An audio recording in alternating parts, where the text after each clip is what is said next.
चौथ्या पाचव्या वेतन आयोगाच्या आधी आपला पगार काही नव्हता, परवडायचं नाही, 50 रुपये वाढवलं तरी पण एक 30 रुपये 20 रुपये वाढवून ट्रकने जसा प्रवास होईल तसं करायचो. पण सरांनी बोलवलं, त्या दिवशी काम केलं आणि असं कधी झालं नाही की मी त्या दिवशी काम न करता घरी गेलो. पण आम्ही पुढेच गेलो आणि अक्षरशः म्हणजे ऑन ड्युटी असून सुद्धा 2 वर्षात संपूर्ण काम कंप्लीट केलं होतं. राम तांबोले सर माझे रेफरी होते, सर पण व्हायला उपस्थित होते. असो, तो काही आता वेळ नाही. ठीक आहे, थँक्यू व्हेरी मच सर. धन्यवाद सर. खरं तर शिवाळे सरांचं नाव आम्ही PhD करताना वडनेरे सरांकडनं खूप वेळेस ऐकायचो, पण आज पहिल्यांदा भेटण्याची वेळ आली आणि त्यांनी छान ऑलिम्पियाडची माहिती सांगितली. आता आपण पुढच्या प्रोग्रामकडे वळूया. त्यांना फक्त अरेंजमेंटला 2-3 मिनिटं पाहिजे होते, त्याच्यामुळे मी शिवाळे सरांना रिक्वेस्ट केली की तुम्ही घेतले तर हरकत नाही. तर आता आपलं केमिस्ट्रीचं लेक्चर आहे. प्रोफेसर निलिमा उगावकर मॅडम आणि प्रोफेसर संगीता रत्नपारखी मॅडम. तर याची 1-2 मिनिटात फक्त मी ओळख करून देतो. निलिमा उगावकर मॅडम आणि उगावकर सर हे सायन्स फोरमचे पूर्वीपासूनचे मेंबर आहेत. क्षत्रिय सर आणि मी पर्टिक्युलरली सायन्स फोरमचे मीटिंग करता किंवा काही डिस्कशन करता आम्ही मॅडमकडेच जायचो आणि आमचं डिस्कशन व्हायचं. उगावकर सर असतानाची गोष्ट, याच्यानंतर आमचं जाणं होतच आहे. परंतु सायन्स फोरमचे अगदी डीप जे मेंबरशिप असतात किंवा त्यांच्या क्लासमध्ये सायन्स फोरमचे बरेचसे आम्ही प्रोग्राम्स घेतलेले आहेत. त्या निमित्ताने आमची साधारण महिन्यातून तरी एकदा भेट पडली. तर अशा पद्धतीने आणि नंतर मॅडमचं नॉलेज सेंटरच होतं स्वतःचं आणि त्या केमिस्ट्रीच्या ॲक्टिव्हिटीज वगैरे मुलांकरता घ्यायच्या. प्रोफेसर संगीता रत्नपारखी मॅडम या HPD कॉलेजमध्ये ज्युनियर विभागात केमिस्ट्रीच्या HOD आहे. मागच्या वर्षी पण आपण हे दोघांचे लेक्चर ठेवले होते. तर आता मॅडम म्हटल्या की काही रिपीट होतील वगैरे वगैरे, तर म्हटलं रिपीटही होऊ द्या, कारण शिक्षकही काही बदललेले असतील वगैरे आणि फक्त आपल्याला ॲक्टिव्हिटी बेस्ड लर्निंग टीचरनी कसं केलं पाहिजे या दृष्टीने आपल्याला स्टुडंट्समध्ये आपल्याला काय म्हणजे इम्प्रूव्हमेंट आणता येईल, कसं इंटरेस्ट निर्माण आणता येईल या दृष्टीने आपला हा कार्यक्रम टोटल चाललेला आहे. तरी मी विनंती करतो की तुम्ही सुरू करावं. सगळ्यांना गुड मॉर्निंग, नमस्कार.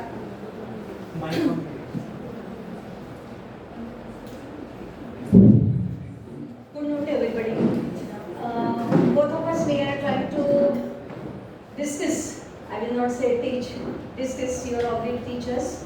So how the chemistry can be interested and how with the help of very small equipments and substances which are available very easily we can show and we can clear some concepts in chemistry.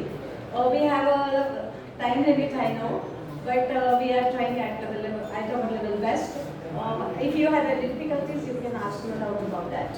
Okay? So our aim is only how to make the chemistry teaching interesting.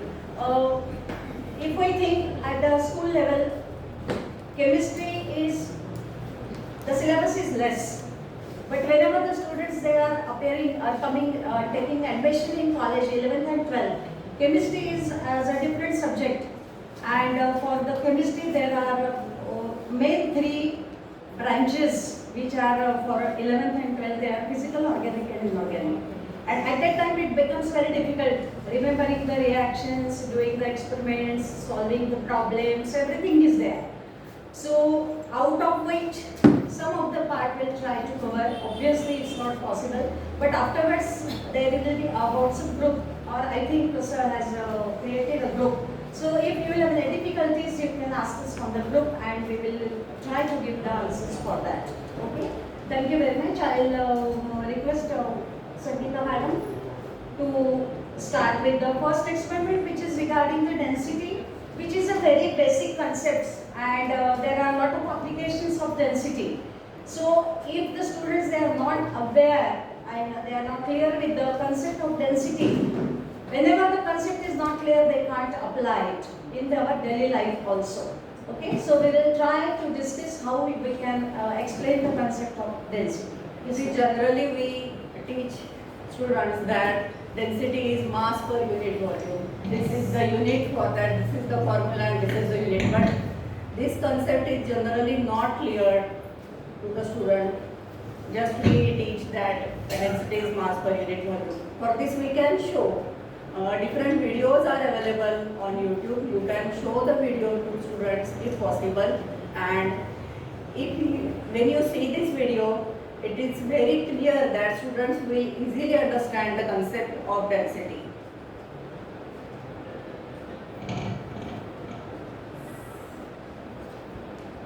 This is the example we have done in the previous video. Choose a rocket face file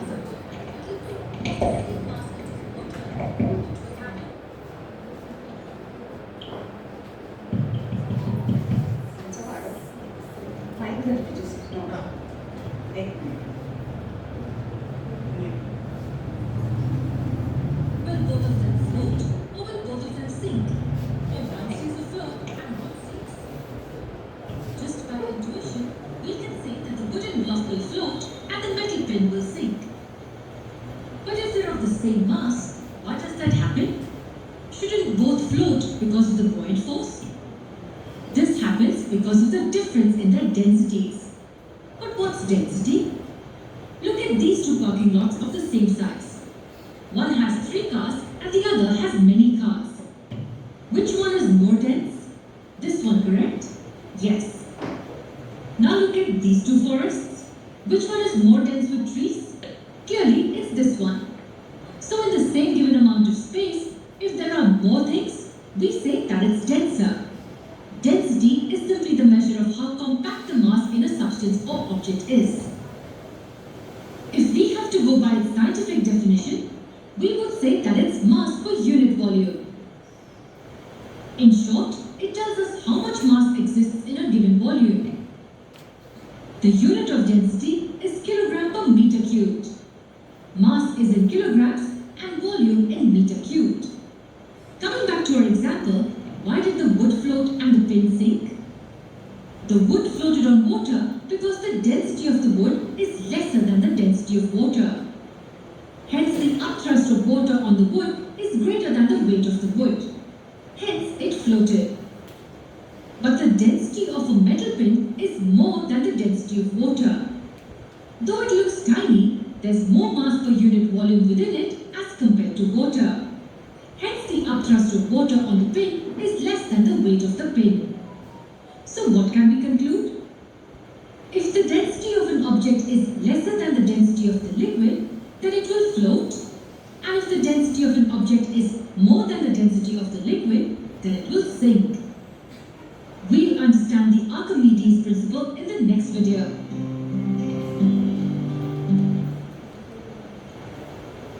Therefore, see this video, in this video it is very clearly explained that how using the whether this part is more dense, the forest is more dense and the other forest is less dense. Therefore, the very big student also can be easily understand the concept of density. Therefore, we can make chemistry, density or chemistry interesting by this video. In the same way,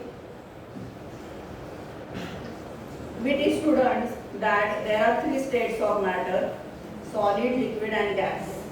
See here 3 blocks are shown, 3 squares are there, and in the end, the volume is same. Volume is same, but the number of atoms, molecules or ions are different. We know that in solid state, atoms, molecules or ions, they are rigidly packed. Therefore, there is very less space in between the atoms, molecules or ions. Therefore, solids always have more density than liquid and gases because mass per unit volume is more in solids. Secondly, in liquids, there is little intermolecular space in between the atoms, molecules or ions. Therefore, after solids, the density, lesser density is for liquid, and in gaseous we know that the intermolecular distance is very high, very large, and therefore very less number of molecules are present in the given volume, and therefore gases have the least density among these solid, liquid and gases. Okay, therefore this can be very well explained by using this picture. पाणी आणि बर्फाचे सांगा मी आता जे sketching केलं ते sketching झालं normal side बर्फ पाण्यात तर हो. Though it is a solid, the ice floats on the water. So it doesn't mean कि the density of ice and water here, because ice is only the transformation of water. But the structure of the ice and the hydrogen bonds which are present in that, it makes the density of the ice less than that of the water and it floats. आपण जर ते मृत समुद्र आणि ते जर घेतलं तर ज्याच्यावर माणूस तरंगतो तर तिथे पण असंच असतं की तिथे पाण्याची डेन्सिटी जास्त आहे आणि आपली डेन्सिटी कमी होते त्याच्यामुळे आपण तरंगतो, कारण इट इज व्हेरी सॉल्टी आणि lot of salts are present in that. मर्क्युरीचं उदाहरण सांगता येईल का की लिक्विड असून सुद्धा मर्क्युरीची डेन्सिटी हां, आता डेन्सिटी मर्क्युरीची बरोबर आहे.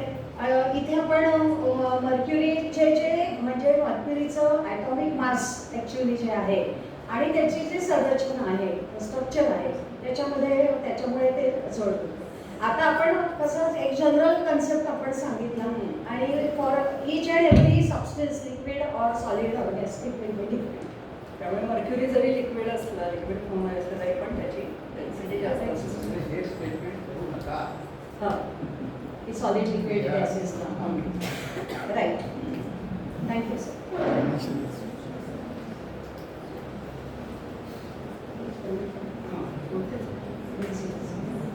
Let's try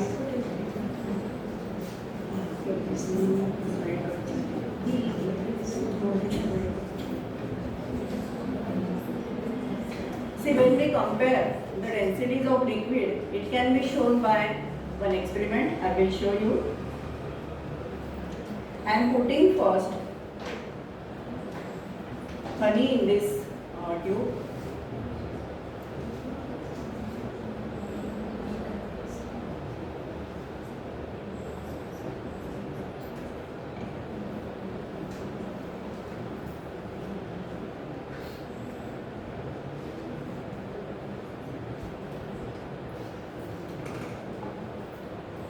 Then I have liquid soap, this dishwasher soap.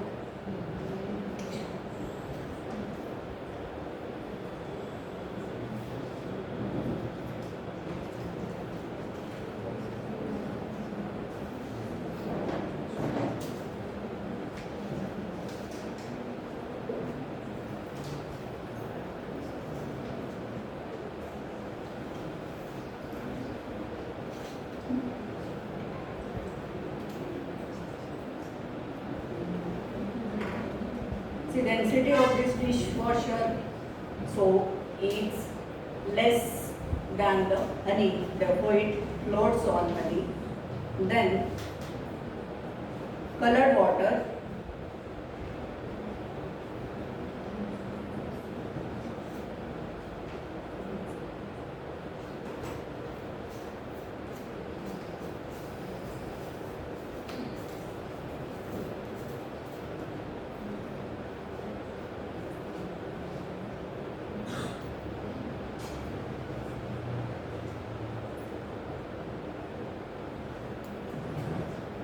see, initially it gets mixed with this soap, but afterwards it arranges itself. Okay, honey, then liquid soap, then colored water. Then I am putting some oil over here.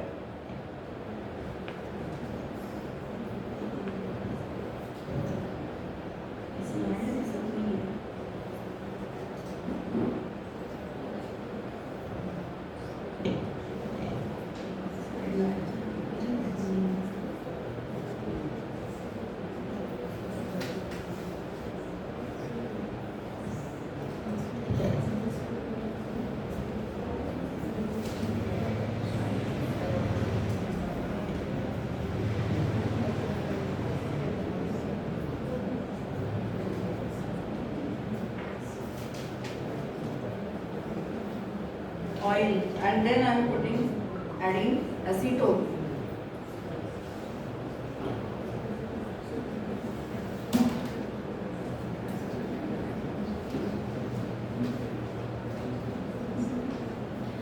Camera दाखवते ते की होय.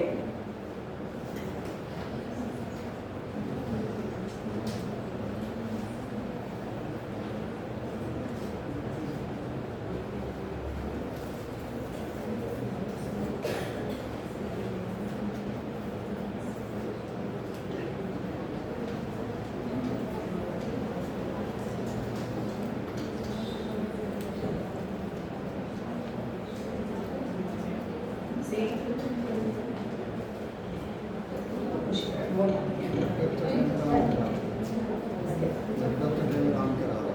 See, here is honey, then liquid soap. पुढं आहात तरी चालेल मला माहीत आहेच आहे.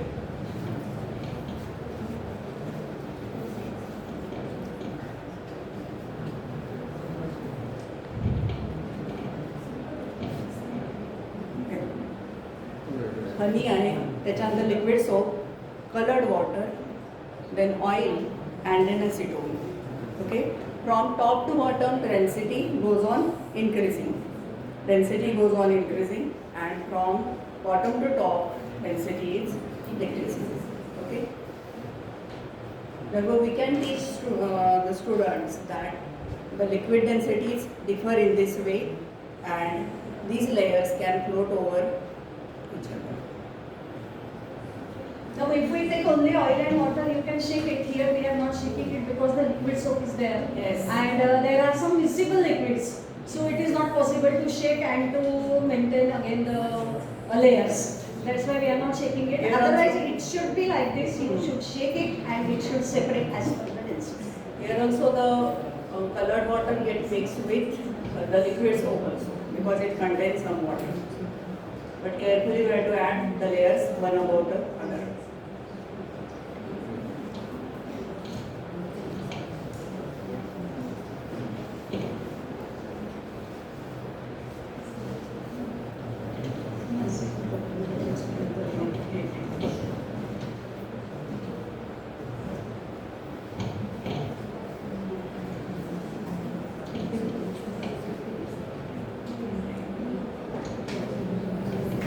Now there are always some tricks in chemistry which are related to the chemicals and their chemical properties and obviously the reactions. त्याच्यात सगळ्यात सोपं आणि एक्झाम्पल म्हणजे ते जे कोणतरी भगत वगैरे असतात ते कुंकू वगैरे काढून दाखवतात. तर ते काही कुंकू वगैरे काही निघतच नसतं, त्यांच्या हाताला हळद असते, त्याच्यावर ते लिंबाचा रस किंवा असा ॲसिड ॲड करून त्याचा कलर ते बदलवतात. मुळात कुंकू जे मुख्य तयार होतं ते हळदीपासूनच होतं. तर ती केमिकल रिॲक्शन आहे.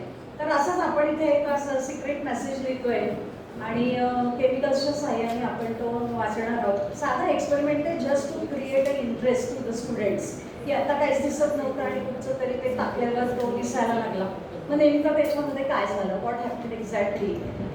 So we can it has become visible.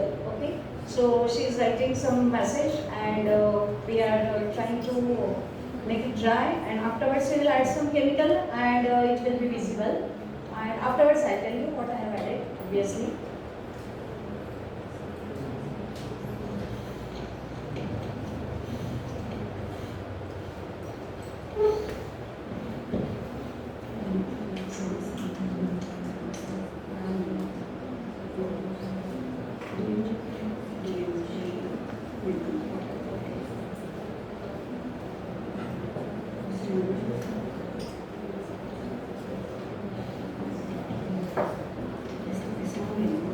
आणि दिसतोय मेसेज लिहिलेला.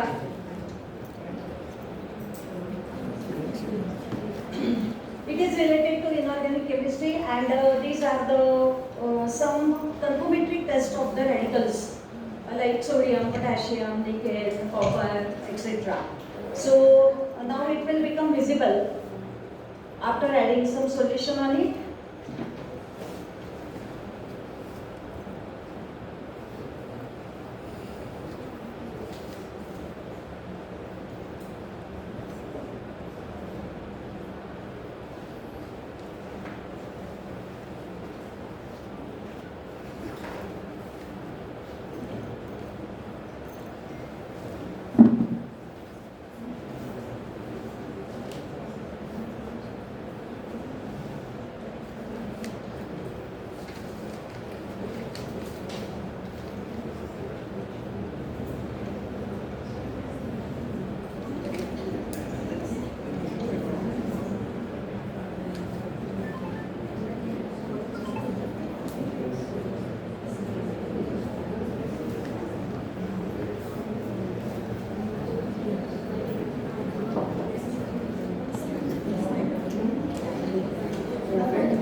sulfate solution, and we have written with the help of that solution. Actually, nickel salts are green in color, its solution is also green, but if we dilute it, it almost becomes colorless. So we have written that, and on that we have added dimethylglycine. Dimethylglycine is a compound which gives you a crimson red color with the nickel salts. So it has turned to crimson red color. So we can write like this, and to the students we can explain how the conformity test of the different radicals can be taken with the help of this. Very simple. Fine. NADMG twice, this complex is formed. It's a Ma'am, same concept we can denote by when there is a meal, regular meal, and when we take a small stick with like a brush. If you put the brush in that meal and if we write on the white paper some message and we collect the carbon particles, if we burn any candle and that carbon particles we collect on that paper, we will also get the same. Yes. Yeah. Same with citric acid Citric also. acid also. Because it contains carbon. Yeah. Yes. But in candle was, here it is, which was not possible, therefore we are shown this. And basically, that is just like a fun. This is to confirm the radicals which are present in the solution. That is very important. It is only for radicals. In milk, there are no radicals. Milk is a mixture, basically. So it happens, but chemical base खूप नाही आहे त्याला असं मला वाटतं. Lactic त्याच्यामध्ये acid. कारण त्याच्यामध्ये बरेच पदार्थ आहेत. कशामध्ये मिल्कमध्ये. त्याच्यामुळे हे मोर प्रॉपर आहे असं मला वाटतं. That is also right, no doubt about that. Fine.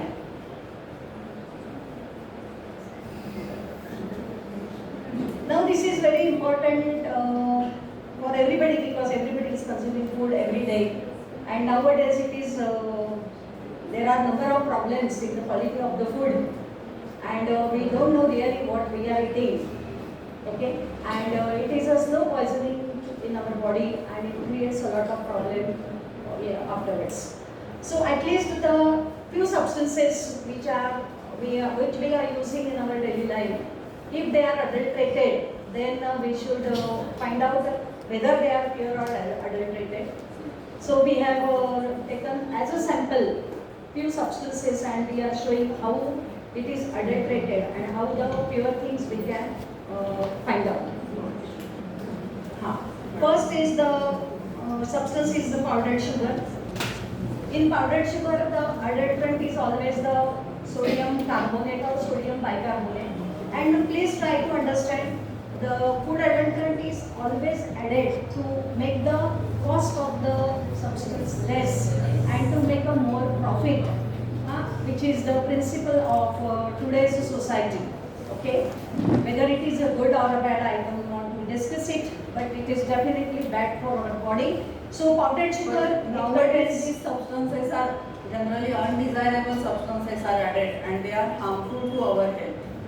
Therefore, it is very important for us to check the purity. We have to check whether there is adulterant is present or not. So we are showing you the adulterated sugar, so we will get a positive test. It is a very simple test. If we add HCl or H2SO4 dilute, then it will give you the effervescence if the carbonate will be there as a adulterant, and pure sugar will not give any effervescence. It gives effervescence, therefore it is adulterated with some soda, eating or baking soda. Just in last week, I read somewhere in our regular sugar and NaCl, especially iodized, there are some micro-sized, I will say some micro-sized content of plastic. In America, it is discovered just now, just the latest news it is. So, just think how much sugar and salt we are consuming every day.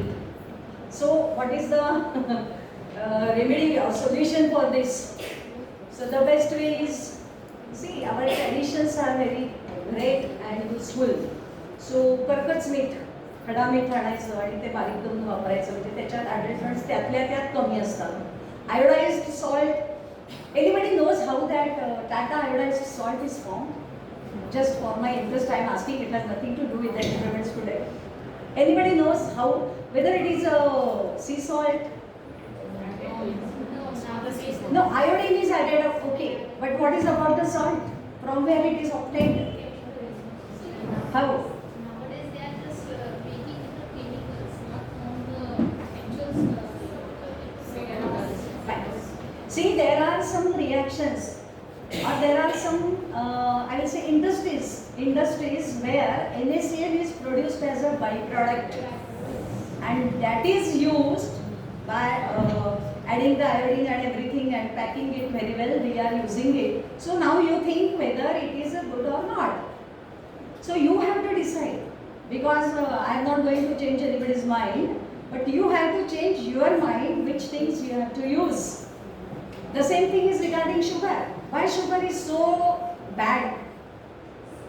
It is bad. Now it is decided it is bad. The sugar which we are getting now, whether it is in packed organic, inorganic, whatever it may be, organic sugar, etc., etc. Why it is bad? Why jaggery is comparatively good than sugar? Bleached. Actually, sugar, that is the cane juice of the cane sugar, it contains lot of calcium and magnesium, which is very essential for the digestion of the sugar. And when the sugar is bleached, number of chemicals are used. Along with that, the calcium and magnesium is removed, and that's why it becomes very easy for very difficult for digestion, and that's why it is very dangerous to our health. So better not to use sugar. Once we are grown up, there is no need of sugar, because all the carbohydrates ultimately they are converted into sugar. But हम चाय पीते हैं, 2 cup, 3 cup, 4 cup, 5 cup, 6 cup भी पीते हैं, sugar उतना ही जाता है, और it is very dangerous to our body.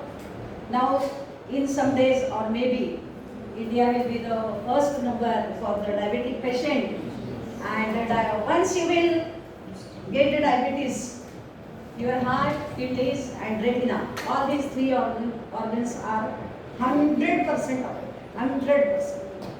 So, health is wealth. You have to take care of your health by using good product. Good in the sense which are good for our body, for digestion, for assimilation, etc. Yes. The second is of tea powder. First I am showing adding water to this pure tea powder.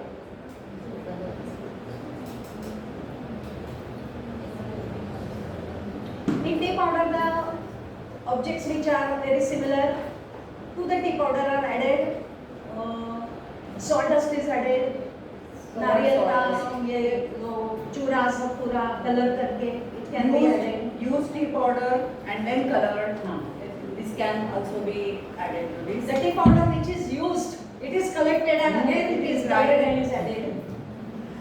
Now see, it shows this color pure tea powder. If I add And it sinks. and it stinks. If I add here the adulterated one,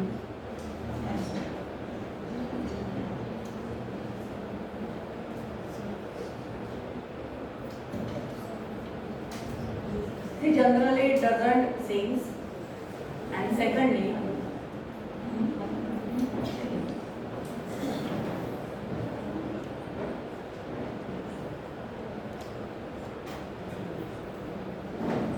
see, it floats, and secondly it giving color to the water.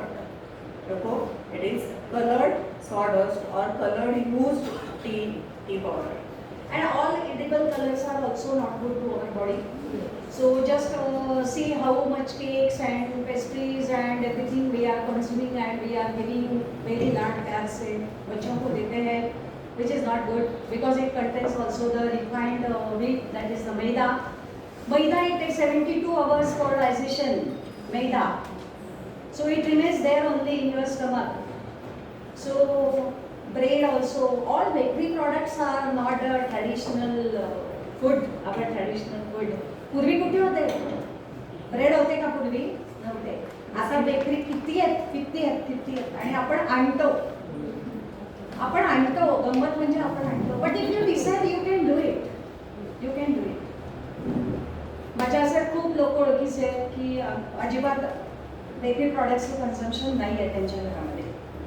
मी म्हणते कमीत कमी स्वतःपुरतं करा, मग हळूहळू घरातले करायला लागतील. तरुण मंडळी ऐकत नाही, लक्षात ठेवा. इथे काही तरुण आहेत, काही सिनियर पण आहेत, त्याच्यामुळे सगळ्यांसाठी मी सांगते की काय असतं. तरुण मंडळी लवकर ऐकत नाहीत, पण त्यांना असं काहीतरी दाखवा. पेप्सी कोला सुद्धा जाळून दाखवा त्यांना, खाली कसं चिकट राहतं. मॅगी दाखवा त्यांना काय असतं त्याच्यामध्ये, किती ते अडकून बसतं, डायजेशनला किती घाणेरडं आहे, त्याचे मसाले किती घाणेरडे असतात. Pizza, pasta, everything fast food सगळं बॅन करायला पाहिजे. गव्हर्नमेंट करत नाही, दुकानवाले करत नाही, त्यांना पैसे मिळतात.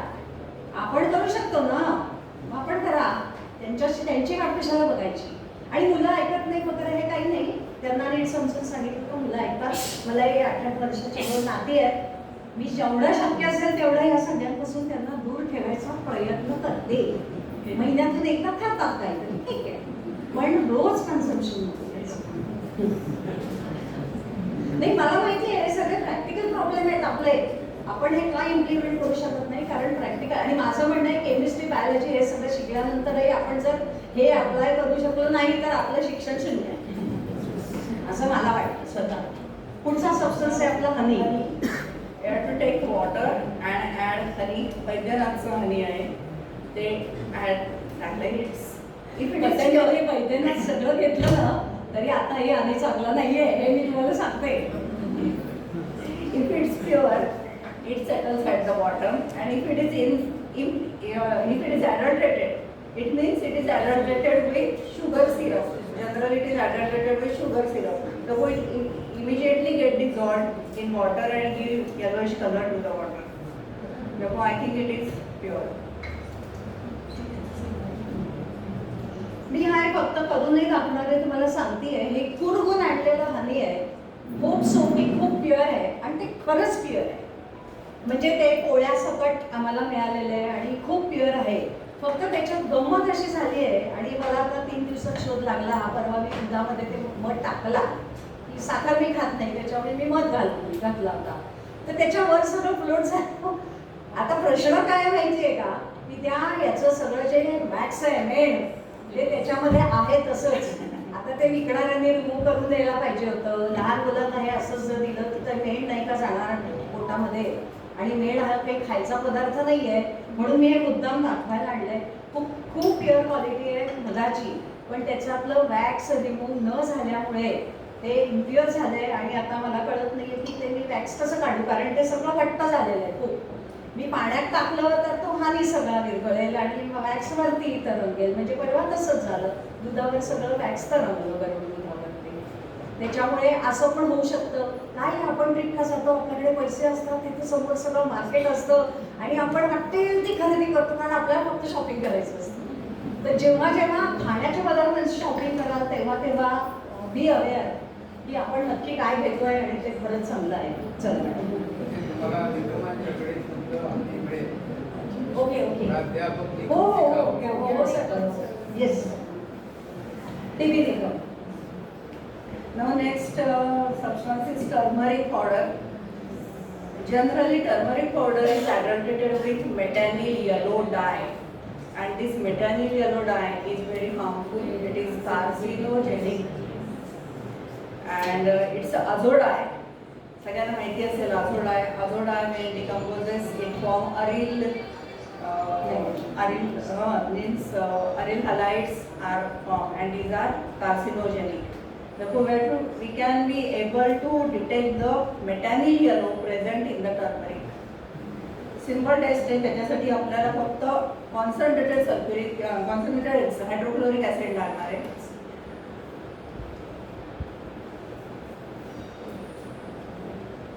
जनरली मुलांना दाखवताना आम्ही टेस्ट ट्यूब होल्डर आणायचं राहिले. Generally whenever we use concentrated acid we must use a test tube holder for दिस.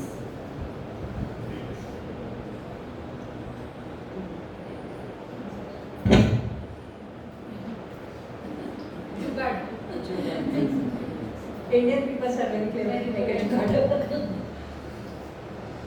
खेड्यापाड्यातून काहीच नसतं हो, ते असंच करतात ना. आहे का कोणी इथे एरियामधलं, रिमोट एरियामधले teacher? See, if it is adulterated, it gives a violet or pink color to the pink color PPT here. But here it is not violet or pink, means it is pure. This turmeric is pure. One more adulterant is generally added to turmeric is the chalk powder. Chalk powder is also added, and we can detect the chalk powder by using our simple dilute hydrochloric acid. If we add or dilute sulfuric acid, it gives effervescence to the turmeric.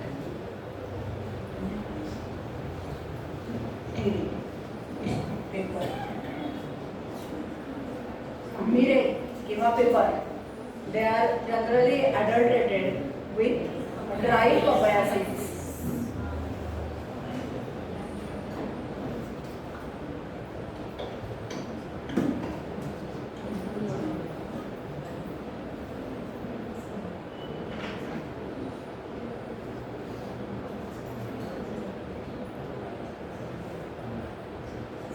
आता या peer ज्या आहेत त्या खाली बसतायत आणि current आहेत त्या इम्पिअर आहेत. मग त्याच्यामध्ये कीड लागलेली किंवा पोकळ निरीसारी असेल पण ती पोकळ निरीसार आपण सुरली आणि घेतला वास, त्याला काही वास येत नाही. आणि आता नवीन अजून एक पंडा मार्केटमध्ये आलाय की हे जे सगळं असतं बदाम, मिरी वगैरे वगैरे वगैरे की ज्यांची तेलं निघतात तर ते तेलं काढून घेतात आणि मग विकतात. आणि आपली भारतीय लोकांची टेंडन्सी जिथे स्वस्त मिळेल तिथे जायचं आणि ते खूप खरेदी करायचं. पण मग बदाम जेव्हा आपण असे खातो तेव्हा त्याच्यातून आपल्याला काहीच मिळत नाही, कारण बदामचं तेलच खरं म्हणजे खूप औषधी असतं. तर असं खूप आता करतात ते, पण अजून त्याच्यासाठी टेस्ट आहे. आणि आणखीन एक गोष्ट मी तुम्हाला आवर्जून सांगेल, ती पण इथे नाही आहे, की भाज्या आणि याच्यासाठी दिलेली ग्रोथ इंजेक्शन्स जी नोएडा, दिल्ली इकडे पानपट्टीवर 50 पैशाला मिळतात. आदल्या दिवशी एवढंच असणारा दुधी भोपळा दुसऱ्या दिवशी एवढा होतो. आणि तशाच भाज्या आपणही कदाचित खात असू. तर मी जेव्हा शिकवायची तेव्हा, आणि आता मी तुम्हाला तुम्ही माझ्यापेक्षा सगळे तरुण मंडळी आहात, की असं काहीतरी शोधून काढायला पाहिजे की ती स्ट्रिप तिथे लावली एक 4 आण्याची, 25 पैशाची, 10 पैशाची, की कळलं पाहिजे की याच्यात इंजेक्शन दिलेलं आहे की नाही.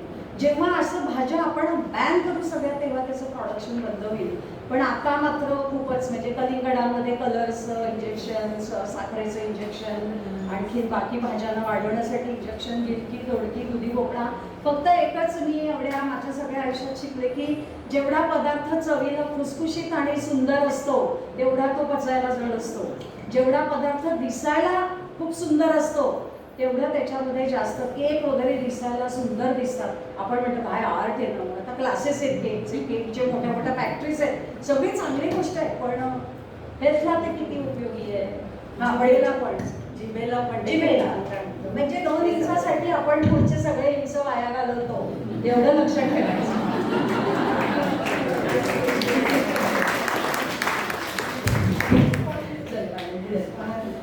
शेवटचा आहे रवा. माहिती सगळ्यांना, पण त्याचा जो ॲडल्टरेट टाकता तो खूपच हार्मफुल आहे. इथे मी रवा आणलेला आहे आणि मॅग्नेट केलेली आहे. त्याच्यामध्ये आयर्न फिलिंग्स ॲड केलेले आणि ते खूपच हार्मफुल असतात. त्यामुळे घरी रवा आणल्यानंतर एकदा मॅग्नेट त्याच्यावरती फिरवून घ्यायचं आणि मग तो वापरायचा. चमकर म्हणजे खडे पण असू खडे पण असू शकतात. वजन वाढतं त्याच्यामुळे, जितकं वजन वाढेल तितकं त्यांना प्रॉफिटेबल. परत तेच गणित लक्षात ठेवायचं सगळं.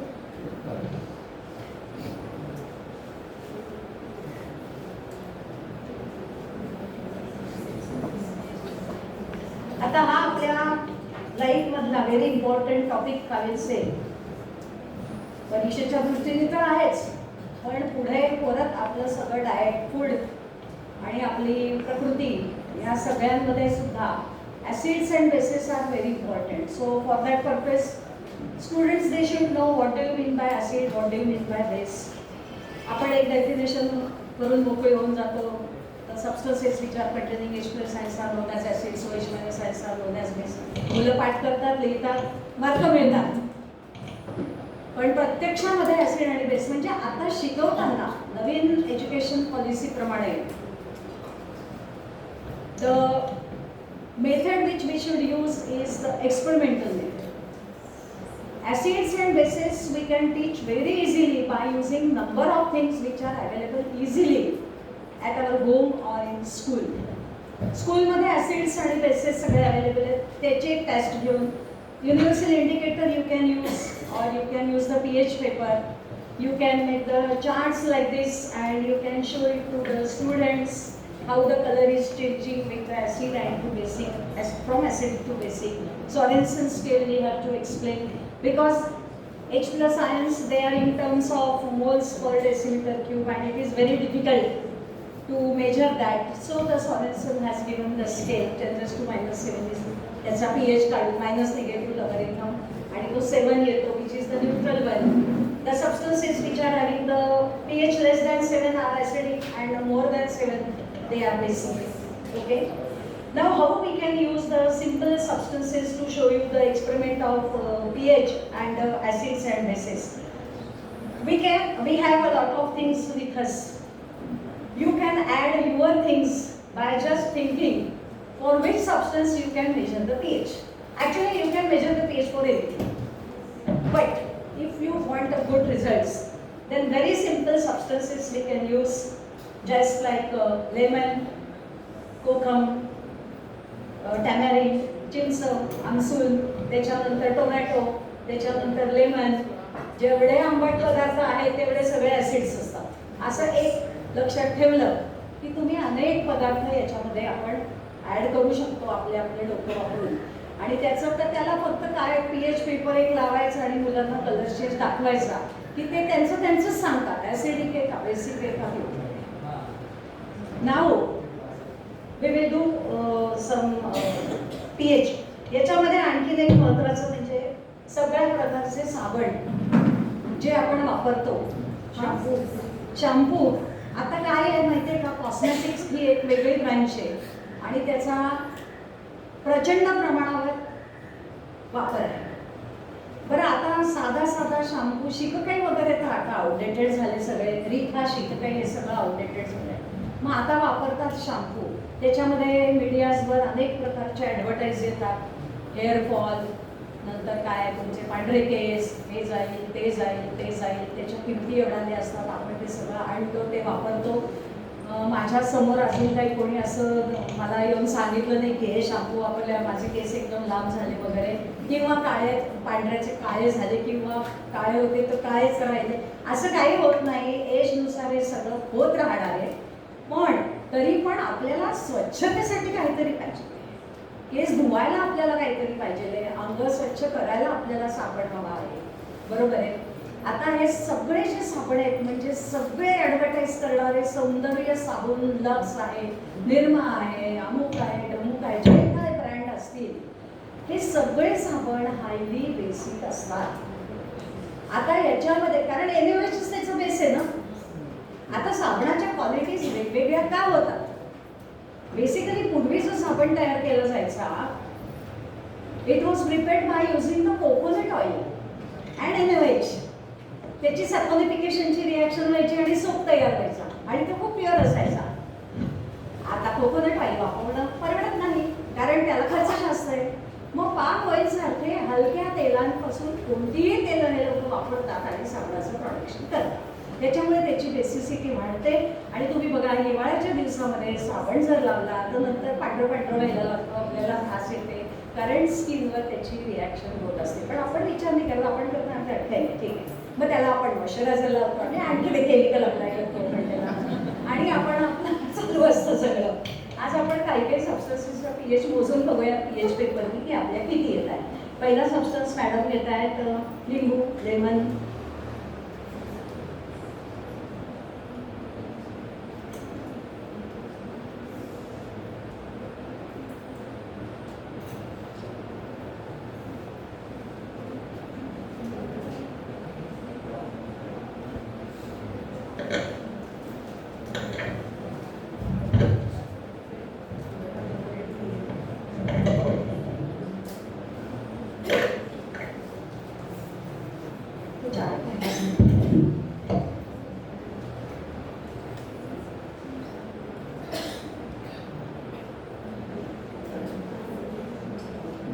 रेड दिसतोय, ऍसिडिक आहे, सगळ्यांना शेडमध्ये ऍसिडिक ऍसिड असतं. आता पीएच पेपरचं जे क्वालिटी आहे त्याच्यावर पण त्याचा कलर डिपेंड राहतो. त्याच्यामुळे अगदी तो असा लाल भडक दिसणार नाही आपल्याला, पण ऍसिडिक आहे एवढं समजण्यापुरतं दिसेल आपल्याला. त्याच्यानंतर आपण घेऊयात व्हिनेगर.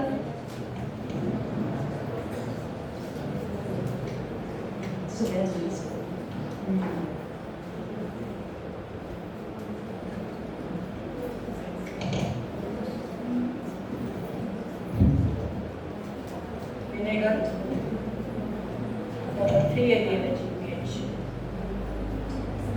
Okay, pH 3.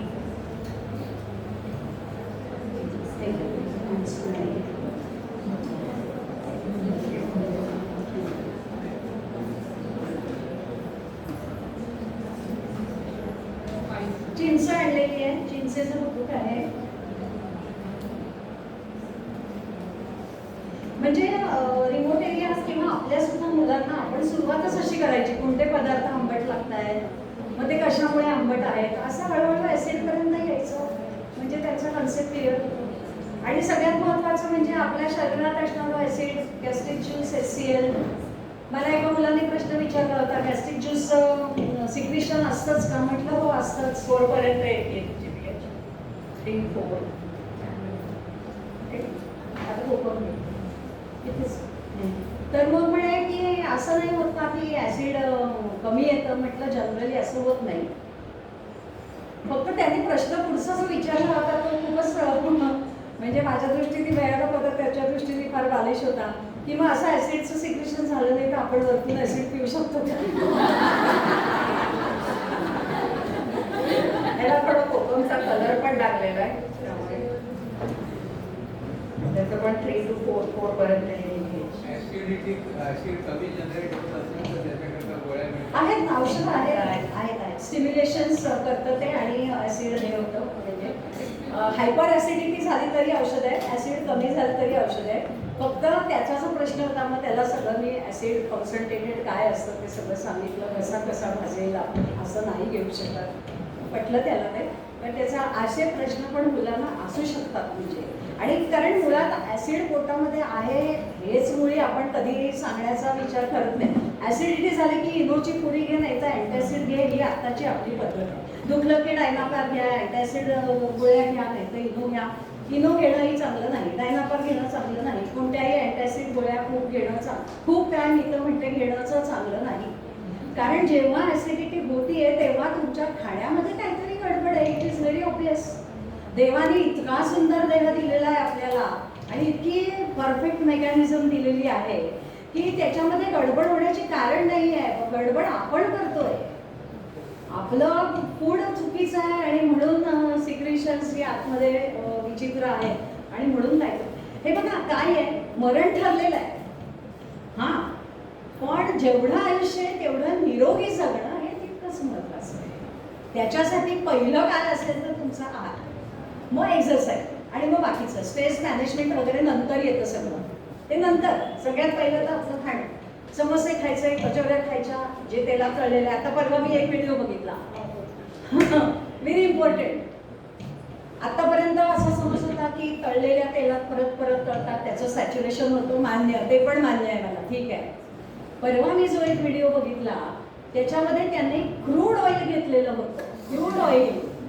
आणि क्रूड ऑइलमध्ये केमिकल्स टाकून, I have observe that video, वरती असा मोठा असा सगळा काळा काळा लेअर आला त्या बाकी याच्या सगळ्याचा, आणि खाली जे काय राहिलं ते एकदम ट्रान्सपरंट कलरलेस, जे आपण रिफाईंड ऑइल म्हणतो ते त्याच्यात होतं. आणि आता ते सांगतायत की क्रूड ऑइल तुलनेने ते सगळं असं मोठ्या प्रमाणात तयार केलं आणि विकलं की भरपूर फायदा आहे त्यांना. कोणीही तपासायला जात नाही हे क्रूड ऑइलचं केले नाही का, चांगलं आहे का, किती वेळा याच्यात तळलेलं आहे, बेटर नाही नॉट टू ईट. घरी करा, तळलेलं खावंसं वाटतंय ना. आता प्रॉब्लेम काय आहे, आम्हाला वेळ नाही, घरी करायचं कंटाळा आहे. That is the most important problem. तर एकच वाक्य मी सांगते, आवड असेल ना कशाची पण तर सवड आपण नक्की काढू शकतो. हा. त्याच्यामुळे ते आवड असेल पदार्थ करण्याची तर तुम्ही सवड काढू शकता आणि घरच्यांना घरचे पदार्थ देऊ शकता. जास्त विकत आणण्याच्या भानगडीत पडू नका. पुढे मॅडम काय? आता आपण HCl घेतलं होतं त्याचं मी pH दाखवते. त्याची pH बरोबर 1 to 2 मध्ये येते. Dilute HCl. Dilute HCl. असेल समजून हां.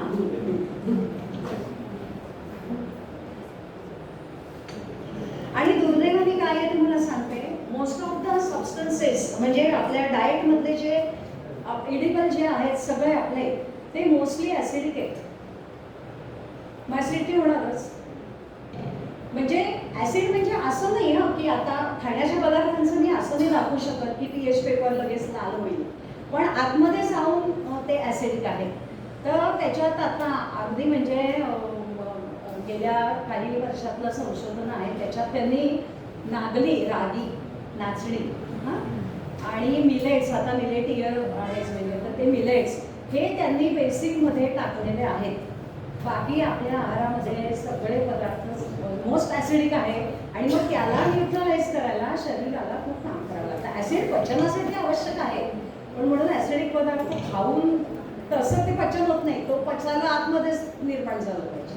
तर त्याचं कन्व्हर्जन, ॲसिडिटी हा प्रॉब्लेम खूप जणांना असतो, खूप जणांना असतो. तर त्याच्यासाठी हे एक लक्षात ठेवायचं आहे. मिल्कची pH पाहिली आहे मी.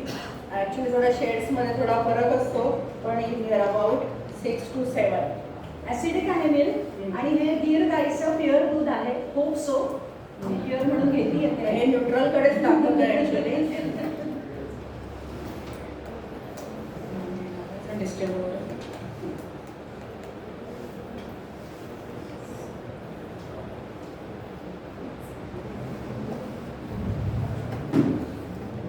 Anybody knows the pH of our blood?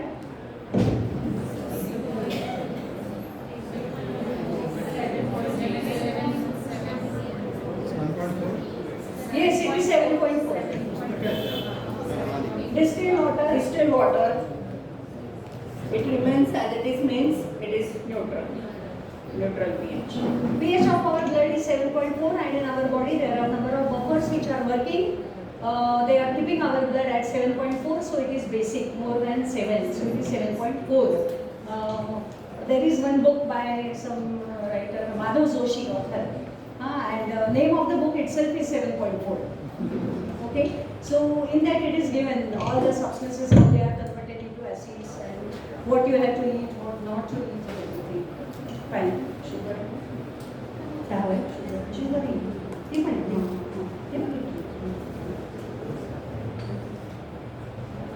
Taste.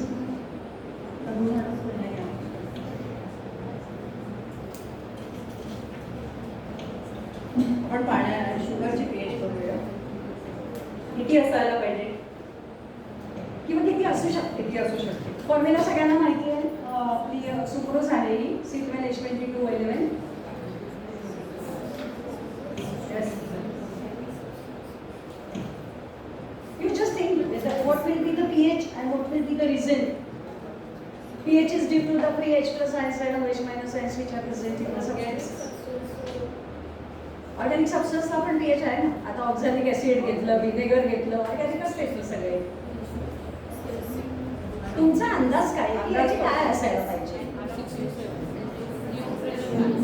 Neutral. pH is neutral. Because it is not ionizing in water. It remains as it is. Only it gets dissolved. It is not ionized. So it will be like this only. pH paper remains as it is, means it is neutral. So these were some acidic substances which we tried for the pH. Now there are some basic substances which are with me, and in that all the soap category is there. But nowadays the no tear shampoo, no tear soap, liquid soap for babies, it is really almost to the neutral. The soaps like Dove, they have the pH almost equal to 7, so they are good for skin, I will say. But Lux and Santoor and everything is very dangerous, having a very high pH that is highly basic in nature.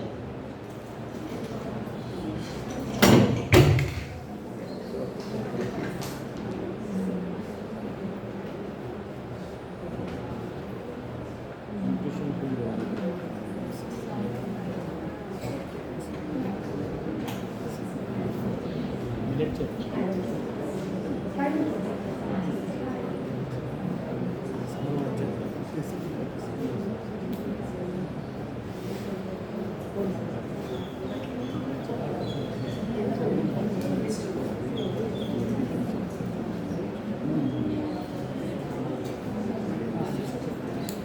is Surf Excel.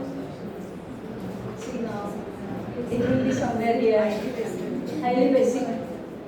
Okay. म्हणून हात खराब होतात आपले, कपडेही खराब होतात.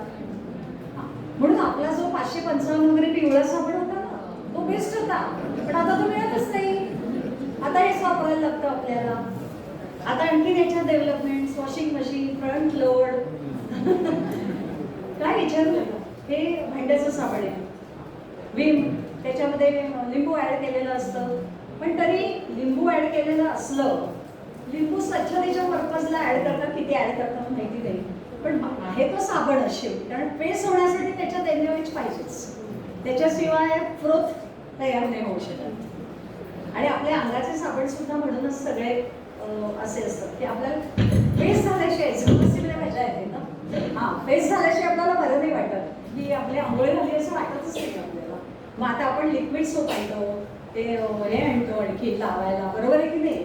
किती बघा कसं कन्व्हर्जन झालंय. पूर्वी एक वडी आणायची, एक सगळ्यांना साफा असायचा. सगळ्यांच्या साबणचे ब्रँड वेगळे असतात घरामध्ये. कोणाची लिक्विड, कोणाच्या pH. त्यामुळे हा चांगला आहे. तर हँडसोप जे असतात ना, म्हणजे हात धुण्याचे साबण, ते बऱ्यापैकी न्यूट्रल केलेले त्यांनी. हात धुताना नंतर आपल्याला त्रास नाही होतो कधीच. भांडी घासून होतो, पण हात धुतल्यानंतर लिक्विड सोपनी नाही त्रास होत.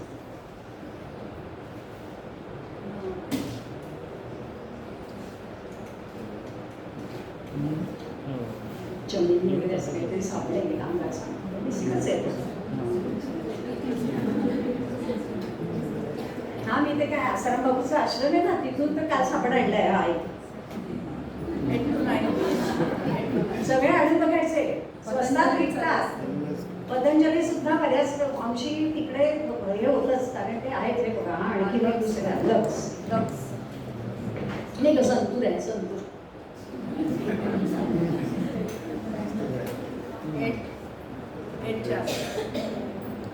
तुम्ही कोणतेही साबण घ्या, अगदी डव वगैरे असे फारच मोजके सोडले तर न्यूट्रल आहे, बाकी सगळे नाही, बेसिकच आहे.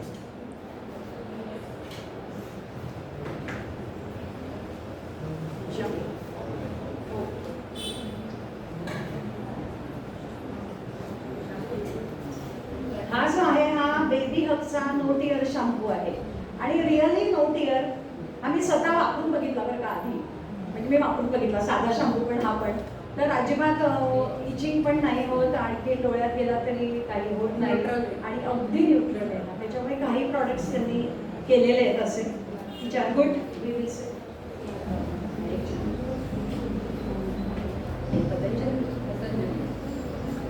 सोल्युशन तयार करायचं. काळा रंग सोडून द्या, ते काळा कशात तरी थिक अँड ब्लॅक वगैरे असं काहीतरी, त्यांचे बरेच ब्रँड आहेत. ते कार्बन थेरपी करतात, ॲक्सॉर्बंट म्हणून ॲक्ट होतं, बऱ्याच ठिकाणी आम्ही ते असतं. हा बघूयात माहिती ते कसं आहे.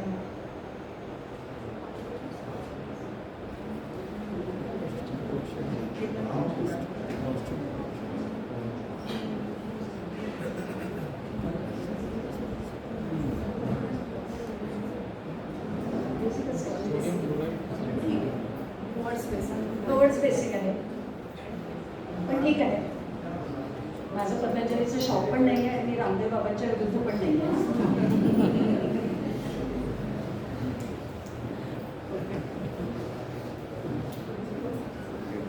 आता टूथपेस्टमध्ये सुद्धा एवढे प्रकार निघाले, आणि टूथब्रशमध्ये पण. ब्रश पण काय ब्रिसल्स आहे, आणि हे त्यांनी नक्की काय होतं मला माहिती नाही ना. म्हणजे खरंच काही त्याचं इम्प्लिमेंटेशन आहे का नाही, पण अवेलेबल मात्र असतात. मला एकच माहिती आहे की सॉफ्ट ब्रश वापरायला, त्याच्यामुळे हिरडे आणि दात बरे राहतात. पण आणि पेस्ट आहे आपलं खरं म्हणजे पावडर दंतमंजन होती ती बेस्ट होती. तुम्ही म्हणाल या बाई जरा पुराण मतवादी दिसत आहे, पण मला त्याचे ड्रॉबॅक्स माहिती आहे. म्हणून मी पण खूप बंडखोर होते, तरुण होते तेव्हा, मला हे काहीच पटायचं नाही. मग जेव्हा मी सगळ्याचा अभ्यास केला तेव्हा माझ्या असं लक्षात आलं नाही, या सगळ्याला काहीतरी कारणं आहेत. आपले सणवार, आपल्या परंपरा, आपल्या रूढी परंपरा, आपलं अध्यात्म, आपले श्लोक, सगळ्याला काही ना काहीतरी अर्थ आहे. त्याच्यामध्ये नुसता अर्थ नाही, विज्ञान आहे. मग ते आपण समजून घेतलं पाहिजे. मी धर्म आणि जाती या कशावरही जाणार नाहीये. तुम्ही कोणत्याही धर्माचे असा, कोणत्याही जातीचे असा, पण आपल्या ज्या परंपरा आहेत त्याच्यामागचं विज्ञान समजून घेण्याचा प्रयत्न करा. आंधळेपणाने कर्मकांड करत बसू नका. कर्मकांड सोडून द्या. वडाची पूजा करू नका आता, कारण झाड तोडलं जात आहे, नका करू. त्याच्यापेक्षा लावा झाड, तिथे जा, त्याच्या सान्निध्यात बसा, त्याचा ऑक्सिजन घ्या, त्याच्या मुळाचे, पानांचे, खोडाचे उपयोग काय आहेत त्याचा अभ्यास करा. ते मुलांना सांगा. संक्रांतीची सुगडं नुसती देतात, त्याच्यातले ते घालतात ना, ते दुसऱ्या दिवशी कचऱ्यात टाकतात बायका. कशाला देता मग तुम्ही? ते कोणासाठी आहे? जे लोक शेतकरी आहेत त्यांचा वानवळा जायचा म्हणून ते आहे. मग त्या तुमच्या कामाला पाव किलो गाजरं, पाव किलो मटार, पाव किलो उंब्या द्या ना, ती खाई तरी बिचारी. You make change. रूढी परंपरांमध्ये आपण चेंज केले पाहिजे परिस्थितीनुरूप, कारण बदल हा होणारच आहे. तो बदल तुम्ही ऍक्सेप्ट कसा करता, त्याच्या मागचं विज्ञान कसं तुम्ही समजून घेता हे फार महत्त्वाचं. संक्रांतीला तीळ आणि गुळ देतात कारण तेव्हा ते थंडी असते. तीळ गुळ सगळे उष्ण पदार्थ आहे. मग करा की भरपूर आणि द्या ना खायला सगळ्यांना. लोक आले ते करत नाही. ते ऐकं आणायचं नाही तर पातळ करायचे, किती तिथे तिळगुळ काय नाही, मस्त भरपूर मोठा लाडू करायचा, वड्या करायच्या, सगळ्यांना वाटायच्या, खायच्या. Distribute it. So you are distributing a pleasure. तुम्ही आनंद वाटताय, तुम्ही सुख वाटताय, तुम्ही समाधान वाटताय, त्याच्याकडे लक्ष द्या. आता ते नसतं, ते सोडून सगळं असतं आणि म्हणून लोक सुखी नाही आहेत. पैसा खूप आहे, गाड्या आहेत, घोडे आहेत, दार आहेत, घर आहेत, दार आहे, सगळं आहे, पण तू किती सुखी आहे? नाही हो, फार टेन्शन. अहो कसलं टेन्शन? टेन्शन एवढंच असतं, मुलाला पॅकेज नीट मिळेल का नाही, मुलगी मोठ्या घरी पडेल की नाही, कशाला मोठ्या घरी पडायला पाहिजे, तिचं तिला करू दे की नंतर. Nothing to do with experiment. पण मला असं वाटतं की हे सगळं इम्प्लिमेंटेशन आलं पाहिजे. Thank you very much.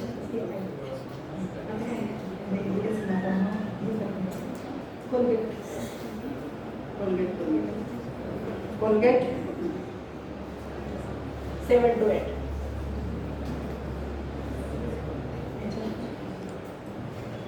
Liquid soap आहे.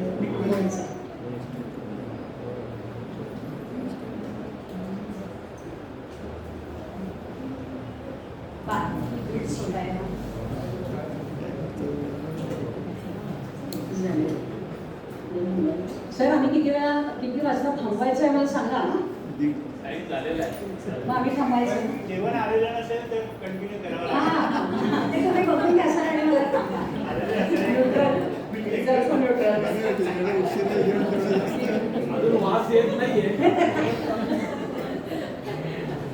हे बघा हे सगळं आहे ना अनएंडिंग आहे. आम्ही कुठे आणलेलं आहे, कुठे जाऊ काय सर ॲब्सोल्युटली राईट. त्या निमित्ताने गप्पा होतात, त्या निमित्ताने बोलतो आपण कोणाशी तरी ऐकतो. लाईफमध्ये हे पण खूप इम्पॉर्टंट असतं सर. एक सगळी कसा बनायचं जेवण टेस्ट करणार काय? सगळं आहे. बरं मॅडम 10 मिनिटात येत आहे, तोपर्यंत प्रश्न उत्तरही काही पाहिजे असेल तर एक फक्त आमचं निवेदन आहे 5 मिनिटात तेवढं, कारण तेही खूप महत्त्वाचं आहे. सगळंच महत्त्वाचं असतंच. पिरियडिक टेबल आम्ही शिकवणार नाहीये. Everybody knows periodic table. Only we will discuss few points by a simple way how you can remember all the periodic table. पूर्वी हे काही नव्हतं, यूट्यूब नव्हतं, व्हॉट्सअप नव्हतं, कोणी कोणाला काही सांगायचं नाही. मी जेव्हा कॉलेजमध्ये शिकवत होते तेव्हा खूप मुलं अभ्यास पण करायची, आताही करतात. त्या मुलांनी असं ठरवलं होतं की पिरियडिक टेबल आपण पाठ करायचं.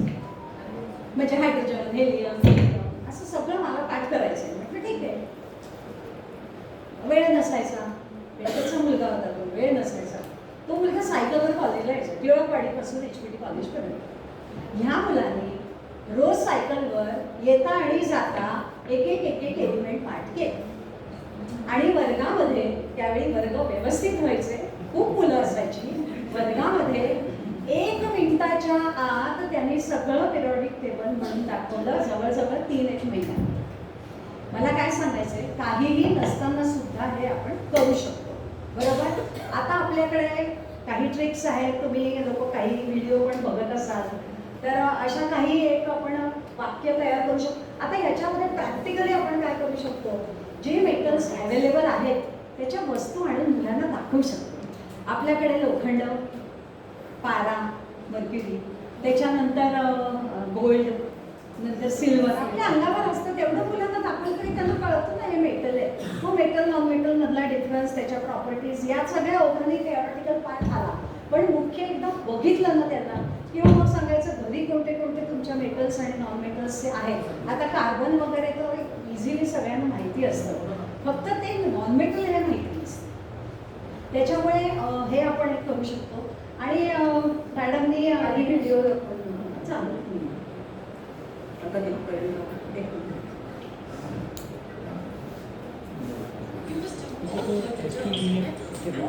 एक छान व्हिडिओ सापडला Can आम्हाला. you look around and see if they exist in your surroundings? What is your table made up of? Aluminium or wood? What about the phone or the laptop you're viewing this video on? Is it made up of metals and non-metals?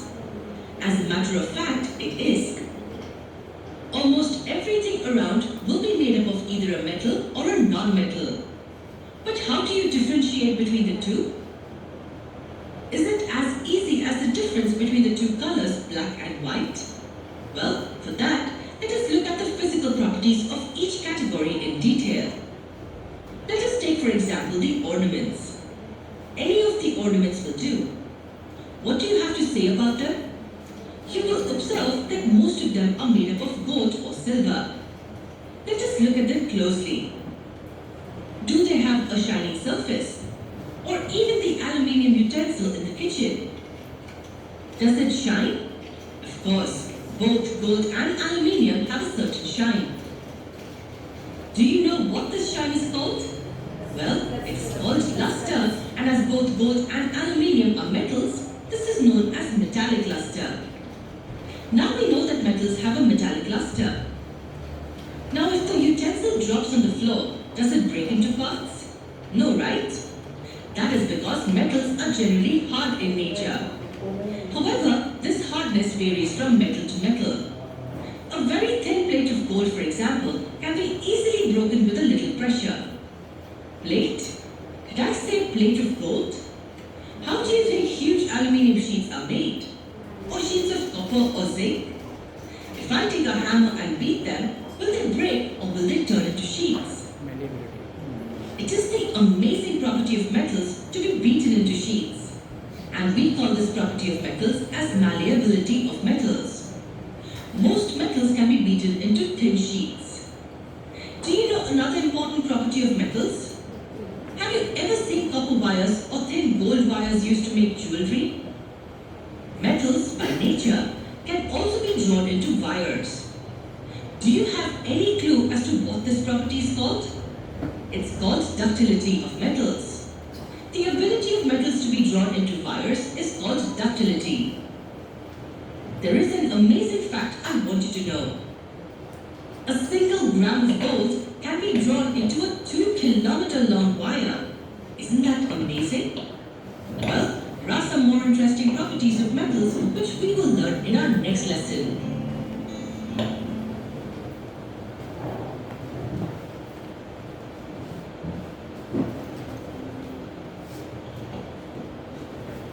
Now coming towards the periodic table. असं madam आता काही बोलल्या तसंच की माझ्या वेळेला पण even madam पण जेव्हा शिकल्या तेव्हा आम्ही कधीच असं काही ट्रिक्स वगैरे आम्हाला कधी आमच्या टीचर्सनी शिकवल्या नव्हत्या. आम्ही regular sequence wise according to atomic number सगळे एलिमेंट्स लर्न केले, त्यांचे सिक्वेन्स पण लर्न केला, सगळे पिरियड्स ग्रुप्स वगैरे आम्ही लर्न केले. पण आताच्या मुलांना थोडंसं थोडंसं इझी हवं आहे, सगळं पटकन मिळणारं असे थोडीशी टेंडन्सी आहे. त्यामुळे त्या मुलांसाठी आम्ही थोड्या ट्रिक शोधायचा प्रयत्न केला. कदाचित बरेच टीचर्सना माहिती पण असतील how to remember the periods and group. We know that first period is hydrogen and helium. Therefore, we can tell them that hi, hello. Hi, hello. From this we can remember hydrogen and helium. Second period, we know that lithium, beryllium, boron, carbon, nitrogen, oxygen, chlorine and neon. For this we can tell them the sentence, listen BBC News on Friday night. Listen, listen, BBC News, beryllium, boron, carbon, news and nitrogen on Friday night, oxygen, chlorine and neon. Now third period, actually up to atomic number 20. Third period, we know that third period ends at argon, but up to calcium, we can tell them that ना मांगे आलू से Pepsi, सोडा, Cola और काजू cake. ना sodium Na मांगे Mg, aluminium आलू, silicon से Pepsi P, soda sulphur S, then chlorine cola AR च्या जागी आपण OR म्हणू, आणि कॅल्शियम आणि पोटॅशियम आणि कॅल्शियम KCA, काजू केक. आजकाल मुलांना थोडंसं असं सांगितलं की त्यांना जास्त आवडतं आणि थोडं इझी जातं, सगळं इझी पाहिजे असतं, त्यामुळे आपण त्यांना असं सेंटेन्स देऊ शकतो. तसेच ग्रुपसाठी पण काही सेंटेन्स आहेत. We know that first group is alkali metals. Starting, yes, we can start from lithium, sodium, potassium, rubidium, cesium and francium. Leena की रूबी से फ्रेंडशिप.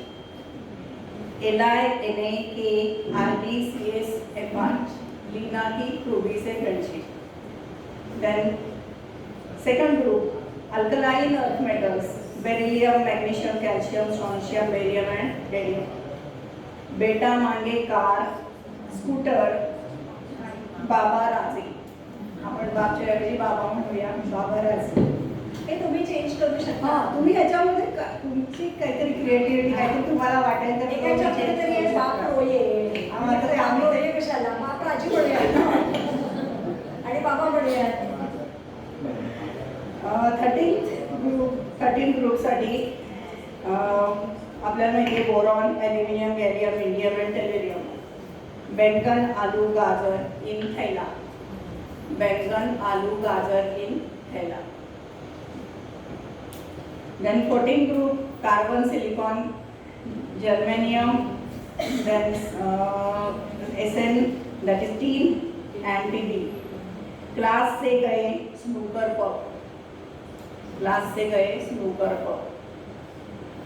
ह्याच्यात पण तुम्ही काही चेंज करू शकता. हे असं काही सांगण्यापेक्षा आपण काहीतरी चांगले अजून वर्ड्स बघू शकतो त्याच्यामध्ये.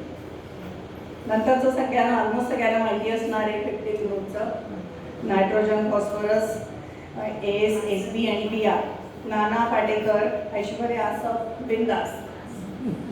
हे सगळ्यांना माहितीच असणार कारण बऱ्याच जणांनी हे वापरलं, लर्न करायला वापरलं असेल. Group 16, O oxygen, sulphur, selenium, tellurium and polonium. ओ सजना, save telephone number, I think last येईल विदाउट. पुढच्याची काही गरज नाही आहे हॅलोजन ग्रुपची. हॅलोजन ग्रुप काय मुलांना तसंही लक्षात नसतो. लॅन्थॅनाइडचं सांगतो. लॅन्थॅनाइड ॲक्टिव्हेटच्या 14च्या सिरीज आहेत, त्याच्यामुळे ह्या स्कूल लेवलला नसल्या तरी 11वी 12वीला महत्त्वाच्या आहेत त्या. आणि 14 एलिमेंट्स लक्षात ठेवणं, त्यांचे ॲटॉमिक नंबर वाईज आहेत त्यांची नावं. तर याच्यासाठी मी एक असं केलेलं आहे, म्हणजे माझी ही पाठ नाही बरं का स्वतःची, आजसुद्धा मी ते वाक्य लिहिते आणि मी एलिमेंट्सची नावं लिहिते. हां, लेके प्यार ना दिल पे मार समजे. 12वीची मुलं जरा पॅराग्राफ म्हटलं की खुश होतात. लेके प्यार ना दिल पे मार समजे, यूरोपियन दुनिया से तोबा दीवाने हो गए, अरे तुम यार भी लुट गए. लेके प्यार ना दिल पे मार समझे यूरोपियन गुड़िया से तोबा दीवाने हो गए। अरे यार तुम यार भी लुट गए। अरे तुम यार भी लुट गए। अशा रीतीने आपण करू शकतो. आणि तुम्ही असं मराठीत किंवा इंग्लिशमध्ये लिहून घ्या आणि मग एलिमेंट्स घरी जाऊन द्या. लेके प्यार ना दिल पे मार. लेके प्यार ना दिल पे मार. समझे समझे युरोपियनच आहे तो एलिमेंट पण आपण युरोपियन म्हणूया. युरोपियन गुडिया असेल गॅलोरिनियन. तोबा सर्बियन. दीवाने डायस्पोसियन. हो गए होलमियन हो गए. अरे अरबियन. अरे तुम गुलियम. यार भी डर्बियम. अरे तुम यार भी लुटेरियम. मग आधी गाणं आलं का हे एलिमेंट आधी आले?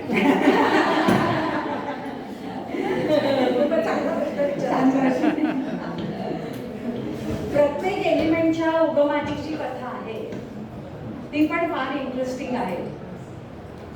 तुम्हाला 1-2 मिनिटात सांगते. आम्ही एक 3-4 माझे शिक्षक म्हणजे आम्ही 2001 पासून नाही 1900 पासून ते 2001 पर्यंत असं का मला वाटतं 12 पर्यंत 100 वर्षाचा कालखंड घेतला होता.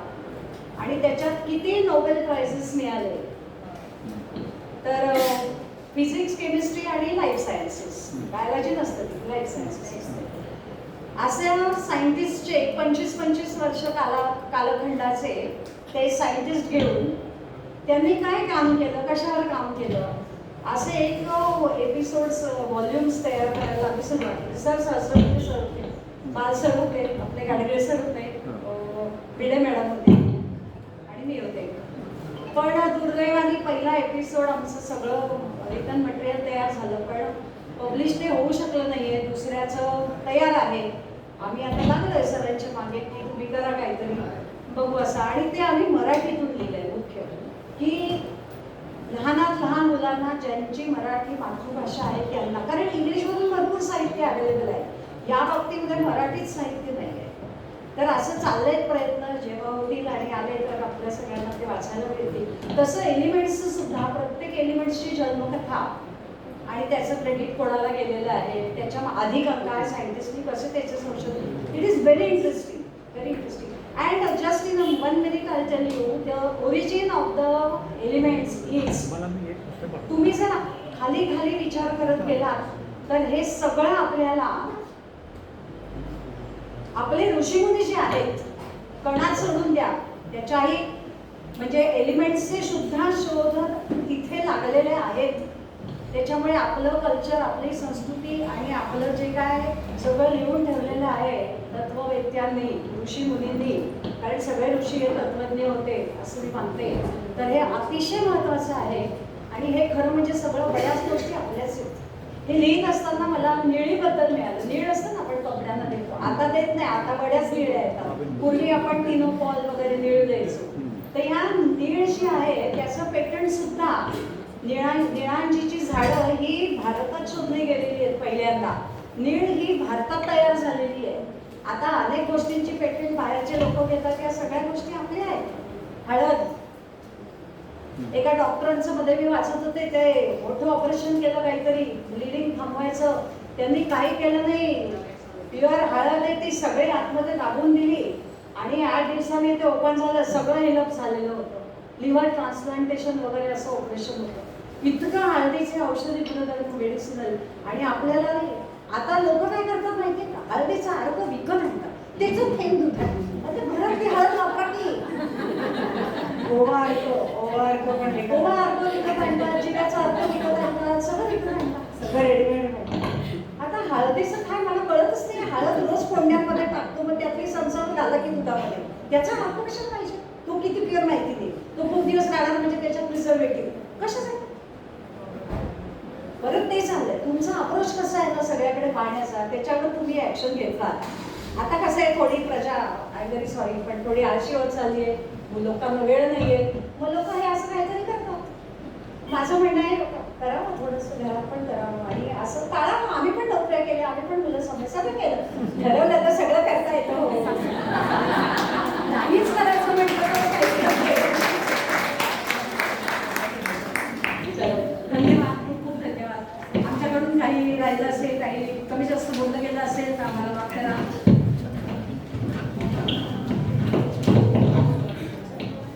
धन्यवाद मॅडम, खूप चांगला सेशन झाला. वेळेअभावी नाईलाजाने थांबवावा लागतोय, कारण आता महत्त्वाच्या प्रसंगाला तोंड द्यायची वेळ आलेली आहे. त्याच्यामुळं आता आपला लंच सेशन सुरू होईल. वर्किंग लंच नंतर परत दुसरा सेशन लगेच सुरू होणार आहे, कारण तो जितका डिले होते तितका घरी जायला उशीर होईल. त्याच्यामुळं आपल्याला सर्वांना विनंती आहे